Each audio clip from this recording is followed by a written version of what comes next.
735K Day, man. The afternoon ride. I'm super excited. Everybody knows I'm a fan. Shout out to Jeezy. To me, still the snowman. You know what I'm saying?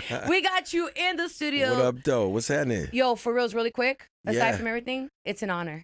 Like, for Likewise, reals. I received like, that. I love bumping your music. For sure. I bump it whether I'm driving or in the gym. It motivates me. Like, it makes me feel like a soldier when I'm in the gym working out. Like, I love it. So thank you so much for being here. And for sure.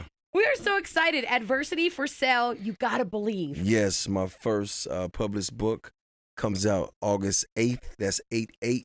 But you can pre-order it now anywhere books are sold. That's Audibles, that's Amazon. And by the way, I did do the audiobook. So you it's in my did? voice. Yeah, it's in my voice. That's like a treat then, Yeah, you know? Yeah. Especially for people like me. First, Right. I love reading. Right. Like, I grew up as like an avid reader. I think that for me, I grew up struggling, single mother. So she would take us to the library because it was free. So we just grew up being avid readers. So I love it. But the fact that now in life we're busy, I can listen to the audio. Yeah, you got to do that. Yeah. I love that. Now, let's talk about that, though. What was the inspiration behind this book? Like, how did this even come about? What was the conversations like? Well, it's crazy because right around that time I was doing a show in this very building. I was doing my talk show. Yeah. You were there. We would be like, hey, Jesus in the Zen room. And we walk by and we'd be like, yeah.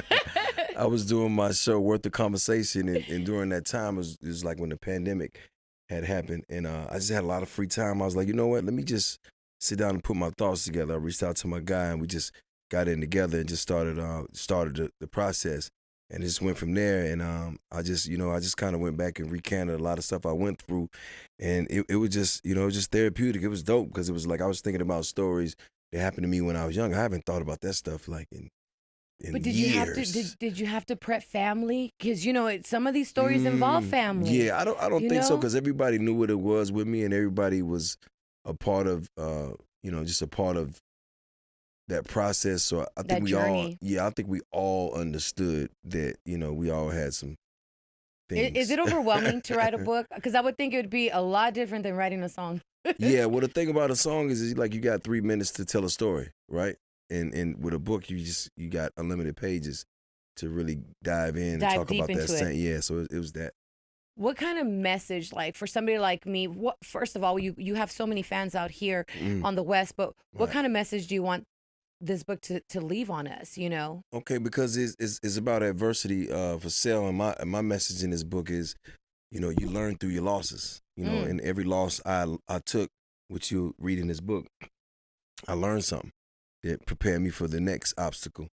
And I think that we don't celebrate our losses enough. Right. Everybody wants to celebrate success, but you don't win. You don't learn nothing when you win. Right. And you know what's so crazy is because you said adversity for Sale, and what you're saying reminds me of saying growing up where they would say, our adversities is God's university. Right. Because don't we always, when something goes on, we're always falling on our knees, we're always praying. Right. So I love the fact that you're very transparent in allowing us to learn from your mistakes. Yeah, and like I said, I don't have it all figured out, but for me, it's just like, this is what I went through, and hopefully it can help you navigate what you're going through. Right. Or you can relate to something, because a lot of the books I read, I know those guys are not from my walk of life, but just the way they see things, I could see why they see it that way. And it helps me gain insight, as I navigate myself, because it's almost like, okay, he did it like that.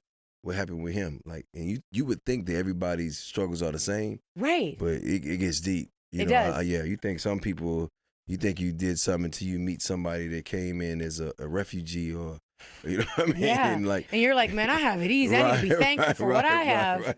I just had some street issues. I mean, I'll be all right, Street issues don't affect us, though, and it can cause trauma. Yeah, like, we got to keep that 100. Yeah, but but what I'm saying is everybody has a story. Mm-hmm. Anybody that has done well for themselves had some type of turmoil or some type of trauma, right? And I think just discussing that, or just even putting that in a book form, you're just giving somebody else the blueprint. Right. And I love it because I always say that people our age, it is our job to take the younger people to help make them better people. No question. Absolutely. Yeah. Let me ask you, because you've got so many fans. First of all, my friend was here yesterday visiting from Vegas, and we were like, yeah, girl, he's going to come in tomorrow. She's like, please tell him something for me. So I'm doing it, Priscilla. Okay. She said, just tell him that I said, happiness looks good on him. I said, okay. Till I received that. Yeah. I received that, Priscilla. And they want to know, are you going to have a book signing in LA? Yes, we're working on one now. So definitely, yeah. Okay. I got to come back to the West. And now let me ask you something that, you know, when everybody was talking about you coming in through the studios, there was like word and they're like, ask him this, ask him that. A question that I heard that somebody wanted me to ask you that was really good was, they're like, do you think he'd ever buy a sports team, Cece? And I'm like, oh man, that's a good question. I don't know. Buy a sports team, Cece? Would you? You mean like season tickets? No, like you buying, like you the owner. Oh, a team. Yeah. Yeah. I have in my vision board one day to own a piece of the Atlanta Hawks for sure. Really? Yeah, that's for bragging rights. That's just for. Oh man, I love it. Yeah. That's in my vision board. That would be so awesome. Yeah. Now, let me ask you, because recently we saw that you're starting to do a lot more golfing. Yes. Yeah, and that's just something that has come across, like, you know, within my friends. As we get older, we're starting to learn this. And at first, I was like, oh, I want to learn golf. Like, Me we too. do basketball, we do baseball. I'm not tripping about no golfing. Yeah. But then somebody said, Cece, that's where all the business deals are. Yes. Is that true? 1,000%. You do 18 holes with somebody, you get to know them. Right. And they get to know you, and they always, you know, suggesting and want to introduce you to people. And then the vibe be right, because, you know, a lot of times we work so hard, we don't get out and get no fresh air. Right. Get out and get some fresh air. You smoke your cigars, you smoke your whatever, you drink your drink, you got your music. You know, it's cool. And it's like, you know. I feel like it's like grown up. Yeah. You know, like, I ain't that's gonna the front. grown up move right there. I ain't gonna front though. In the beginning, I was like, there's no way I'm getting on the golf course. Right, because it just looks boring to me. Like, I'm not Yeah. even going to lie to you. And the first couple of times I was out there, I was like, yo, I kind of like this. Should I feel bad about it? And it just went from there. But it's cool, and I love the way that it's being put into the culture now. It is. And, Right. and you know what? You saying that leads me to my next, because I have met so many people, whether they're from, you know, the Latino Chamber of Commerce or, you know, another organization. They're trying to get a lot of Black and brown youth to start golfing because they're educating us and saying, listen, you go and you have a lunch with somebody, you got an hour to sell yourself. Yep. But you're golfing, you got, you know, 3-4 hours, Yeah, you know, 4.5 hours, yeah. to really 18, build that yeah, relationship. Yeah, and it's cool too because you're there and it's just like there's no pressure. So you can just have, and it's just you guys, so you can have open, honest, transparent conversation. That dialogue. Absolutely. Let me ask you. You have a few collabs with JayZ, and I love JayZ. Favorite JayZ collab? Because you've got Go Crazy. Yeah. You have Seen It All. Yeah. You have Put It On, Real As It Gets. I mean, I Yeah. do. Like, which one with I Jay? do. You know, it's crazy. I got more songs with JayZ than he has with Biggie Smalls, which I think is crazy. Wow. Yeah. I think my two favorites are the first two you named. Yeah. Seen It All. I love Seen It All and Go Crazy because it was the first feature we had for sure. Uh-huh. But that's probably like one of JayZ's best verses ever to me. Yeah, for Yeah, sure. he went for in. sure. Yeah, he went in. No, and not even that, but I mean, listen, the remix for Put On, Yeah. he went in I that too. play the remix more than the original. Oh, wow. Yeah. Yeah. That And remix and is then crazy. He did a remix for My President Is Black, too. I don't think he ever put it out, though. He performed it when we was in D.C. At the inauguration, but I never heard it like the actual audio. Damn. Yeah. Let me ask you, I don't know if I'll ever be in a room with JayZ. Let me just keep 100. What has he taught you that you could pass on to me? I mean, Jay just like one of those people. He's like, you know, you just gotta, you know, he doesn't talk much, so you gotta like you Kind of read between the lines a little bit. Yeah. And I'm good at that because we kind of cut from the same cloth, so that's why we relate so much because it's almost like we're the same person. I think that was something I had to learn being in this business, was Yeah. learning how to read the room. Yeah, and we kind of like that. Like we don't talk, and I noticed early on like we ain't gonna be talking about music. We talk about life more than we talk about music. That's so important. Right. You know That's what I'm so saying? important. Because, you know, you come around somebody, you like, yo, I got a new song coming out. You know, it's why it's just like, Yeah. But, you know, having conversations about life, because it would be things that he would ask me, and I would just give him a straight up, just open book answer. He'd be like, yo, you know what? I never thought about it like that. He's like, you got a great point. And that's when I knew we had some synergy around the way we think, because it's like those are the type of conversations we have. Yeah. And you have to, I feel like you got to be very intentional too with the people that you keep around you. Very intentional. For And sure. I preach that all the time. Billboard recently named Outkast the greatest rap group of all time. Right. Leading into that, top 5 ATL rappers.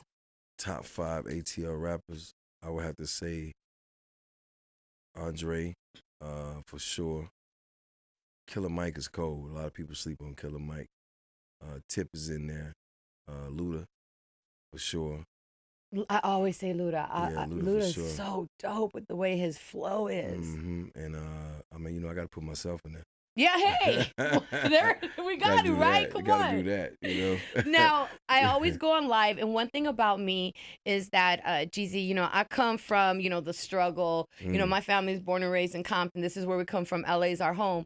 But I always told myself that no matter what, I don't care what anybody thinks. If I put myself in the seat, I will always be a voice for somebody else because I didn't have that growing up.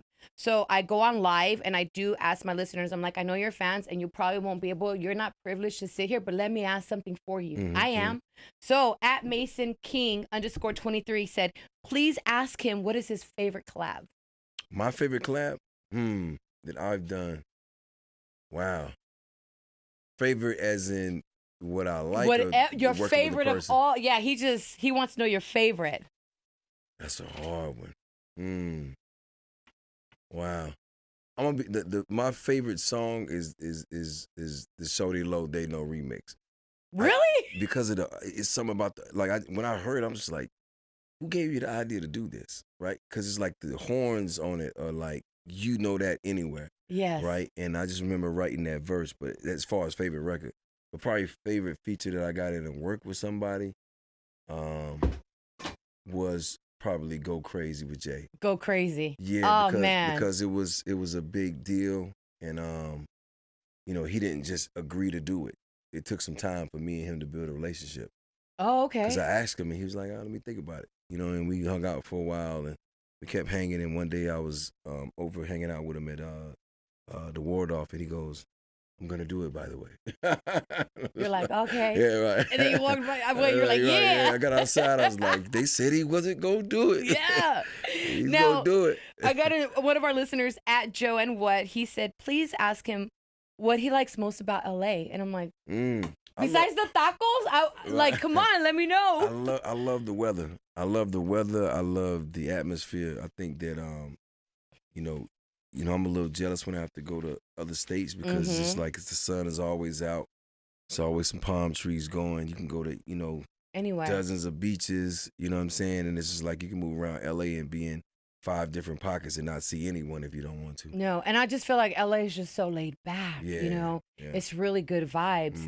Now, you know, through your music, you emphasize business, entrepreneurship, generational wealth, which I think is so important because growing up, I didn't hear about that. I only started hearing about that 10 years ago. Right. Like my parents said, we were just trying to make it at that point, right? That's right? So would you be down to teach a business class? I know a lot of artists are doing it. Right.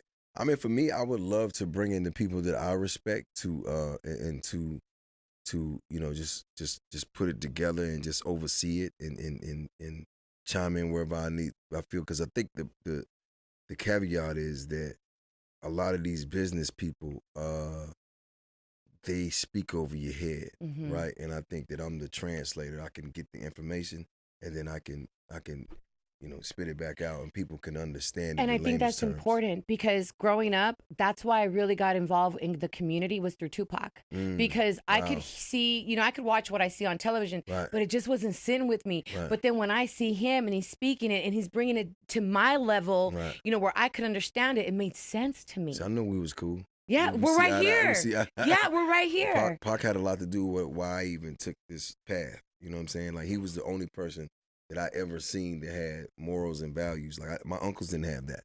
You know, my older friends didn't have that. I was like, yo, he stands for something. This is, you know, I was in. Yeah. I just wanted to see what he stood. I wanted to stand for that too. That's how I felt too when I saw him, and I'm like, man, like he's not only, you know, bumping or making the music that I bump, but he's also speaking to me. He cares about me. He cares about where I live, you know, because a lot of people didn't really talk about us and where we were from and the hood and the struggles.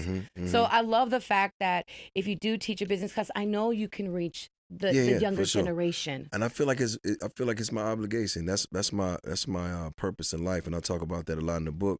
It's like I feel like I'm obligated to you know, live full and die empty, meaning all the wisdom and the knowledge I have, just keep putting it back out there, and hopefully somebody get it, because, you know, there's no you just taking it with me. Like, what is it gonna? It's not gonna do anything, and I just kind of feel like at this point, that's the least I could do. Right. You know what I'm saying? Absolutely. Because these people have supported me since, day one, and have a lot to do with why I'm able to live the way I live. So the least I could do is give back what I've learned.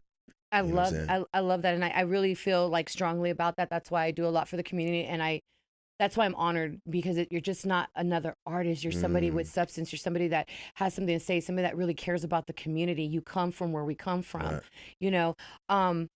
I want to ask you, moving on to, so one of my favorite songs is Leave You Alone. Yep. Shout out to Yep. Warren G. Yep. Huge Yep. Warren G fan. Yep. So when it came out, like, you don't understand, I'm a Jeezy fan. So the fact that I was like, dang, he's with Warren, Yeah. G-Funk, West Right, Coast. right. I literally had it on like repeat. I had to learn every word. Wow. I had to rap with it. I had to Wow. rewind it. I had to, like, seriously, I loved it. When I seen the music video, I'm like, oh my God, they got lowriders, they got essays.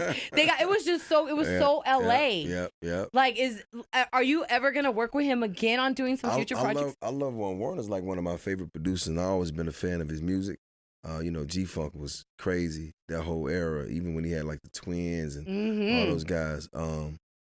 It was crazy because I called Warren. I was doing a video shoot and over with the Forgiato people, and he came and pulled up, and we sat in my Rolls Royce. And I looked, because when I came out of the dressing room, I looked and I saw about 10 homies. I'm like, they ain't come with me. And then I looked, it was Warren and his people. I'm like, oh. So we go sit in the car, chop it up, and he played me 6 beats on a CD.